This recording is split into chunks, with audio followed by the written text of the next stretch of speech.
9 के 9 उम्मीदवार मंच पे बैठे हुए मेरे दोस्त नरेश भाई, अंजन साड़े और तमाम उम्मीदवार, आज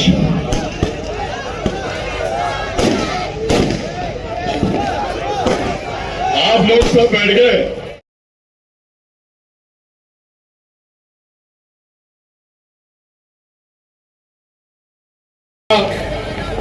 और जिन्होंने तबीयत खराब हुई, एंजियोग्राफी, एंजियोप्लास्टी उनकी हुई और उसके बाद भी अपने समाज के लिए, ओबीसी समाज के लिए, एससी समाज के लिए और सभी समाज के लिए लड़ने का अगर कोई काम करते हैं, दूसरे दिन एंजियोग्राफी होने के बाद अगर मार्केट में कोई नेता निकला है तो बाबा साहब अम्बेडकर निकला है।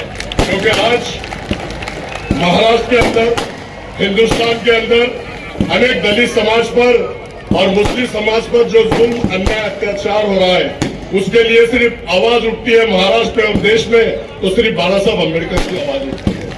बाबा साहब अम्बेडकर सभी समाज को न्याय देने का काम करते हैं और सभी समाज को साथ में लेकर चलना चाहते हैं। आपको मैं बता दूं कि वो महाराष्ट्र के इलेक्शन होने जा रहे हैं और महाराष्ट्र के अंदर 200 से सीट हमारी लड़ रही है। हमको अगर इंसाफ की लड़ाई लड़ना है, बाबा साहब के हाथ मजबूत करना है, तो हमारे ज्यादा से ज्यादा वंचित बहुजन आघाड़ी के उम्मीदवार को आपको चुनकर देना होगा। और आप अगर देंगे तो बीजेपी की जो सरकार है, जातिवाद जो सरकार है, उसको उखाड़ के फेंकने का काम हमको और आपको मिलकर करना पड़ेगा। और आज आपने देखा होगा कि औरंगजेब रहमतुल्लाह अलैह के बारे में हमारा गिरावा खासदार शक्ति कपूर बोलता है कि औरंगजेब रहमतुल्लाह अलैह आले गेले मेले और संभले। अरे शक्ति कपूर, मैं तेरे को बता दूं कि तू भी जितने स्पीड से आया था, आमदार बना, बाबा साहब अम्बेडकर की वजह से खासदार बना और बाबा साहब अम्बेडकर की वजह से खासदार बना, और उतनी स्पीड से तू रिवर्स आएगा और उतनी स्पीड से तेरा खेल यहाँ खत्म होगा। तू भी आला गेला मेला था, संपला है तुझे विषय से। और वो शक्ति कपूर कल भाषण कर रहा था, उसकी मैंने क्लिप देखा, ऐसा इमोशनल हो रहा है जैसे बता रहा है कि सब लोगों को इमोशनल ब्लैकमेल कर रहा है। ऐसे बता रहा है कि मेरी माँ की तबीयत बहुत खराब थी, मुझे नहीं चाहिए आमदार, मुझे नहीं चाहिए खासदार, और तुम लोगों की अगर जिनकी माँ है तो उनकी खिदमत करो। अरे ये मगरमच्छ के आंसू बहा रहा था, लोगों को इमोशनल कर रहा था। तू पत्रकार जब था, तू जब पत्रकार था तो 17 साल तू पुणे में था, माँ तुम्हारी यहाँ थी, इमोशनल ब्लैकमेल मेरी कौम और मिल्लत तू मत कर। आपने देखा होगा कि पूर्व मतदार संघ से और सेंट्रल मतदार संघ से जब तक के ये समीकरण दलित और मुस्लिम का बैठेगा नहीं, न मध्य से सीट चुनकर आएगी, न पूर्व से सीट चुनकर आएगी, न पश्चिम से सीट चुनकर आएगी। आदरणीय बाला साहब ने एक निर्णय लिया है कि आप देख लो, महाराष्ट्र के अंदर अगर सबसे ज्यादा मुसलमान उम्मीदवार दिया है तो हमारे नेता आदरणीय बाला साहब अम्बेडकर साहब ने ओबीसी को दिया, एससी को दिया, एसटी को दिया। एक न्याय अगर महाराष्ट्र में और देश में सब समाज के साथ करते हैं तो आदरणीय नेता हमारे बाला साहब अम्बेडकर करते हैं। और मैं आपको बता दूं कि औरंगजेब रहमतुल्लाह अलैह के बारे में जब सिर्फ कोई फोटोज लेके आ रहे थे तो उनके ऊपर गुनाह दाखिल हो रहा था। फोटोज लेने के आने के बाद गुनाह दाखिल हो रहा था।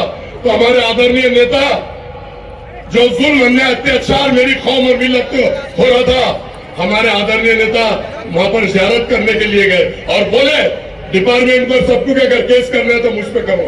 क्योंकि औरंगजेब रहमतुल्लाह अलैह कोई बाहर के जाति रहती नहीं है, वह इस देश में 50 साल से ऊपर उन्होंने राज किया और वहां पर जियारत करना या वहां पे जाना कोई जुल्म, अन्याय, अत्याचार नहीं है। लेकिन ये शक्ति कपूर उसके वहां धरने में सिर्फ फोटो लेके आ गए तो बोल रहा ये मेरे लोग नहीं है। देखो कितना डरता है केस से, मेरे लोग नहीं है। अरे तेरे लोग है या नहीं है, लेकिन मुस्लिम समाज के कौम और मिल्लत के तो लोग वहां पे थे ना, और तू कौम और मिल्लत के लोगों पे गुनाह दाखिल करवा देता है। उधर जाके देशी दारू तोड़ता है, 5 लाख रुपए हफ्ता मान लेता है, उधर जाके वाइन शॉप पे बात करता है, 5 लाख रुपए हफ्ता बांध लेता है।